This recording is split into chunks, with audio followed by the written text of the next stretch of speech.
So let's say you work in an organization and you have lots of absenteeism, right? So absenteeism is high. It costs, I don't know, $1,000 a day for someone to be absent. Okay, specifically what? So that's the value. So that's the problem. So what are we talking about? We're talking about unexpected absences at 9%. It should be about 4%. You sort out, okay, what's causing people not to show up? Well, one thing that we find in this one case study is that the supervisors were not having a good conversation with their employees when they weren't performing. Rather than have a coaching conversation with them, they were beating them up and they were like, you're just not doing the job. But they weren't supervising, they weren't coaching. And so people just got done. They were done and they just wouldn't show up for work. And so they came down to simple solution, crucial conversations.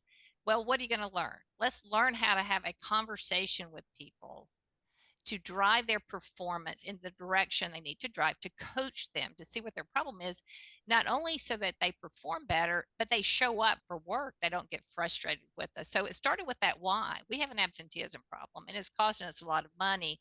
Why is this happening? It's because our supervisors are beating up on the employees and not really coaching and counseling them.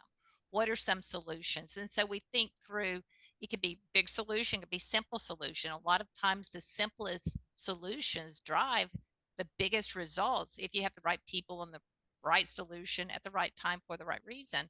And then you think through, okay, what do people need to learn to make this process or this program work so we can drive those measures? And then you set it up with those objectives because the objectives are telling you what those key results are going to be.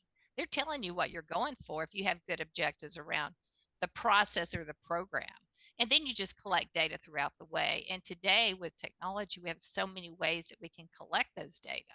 It's not like it was when we first started, where it all had to be in-person interviews and focus groups or paper questionnaires. Now you've got polling on Zoom. You can collect data. You have data collection tools embedded in your Microsoft. I mean, there's so many ways we can get to the data, but we need those data from those different perspectives at the different levels so that we can see if it's working. Because what we know from the research is if people aren't bought in, that reaction data, it's not about are they enjoying the experience, it's about that to some extent.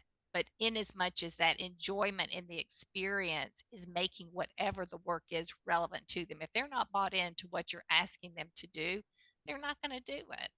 And then from a learning perspective, if they don't know how to do it, they can't do it.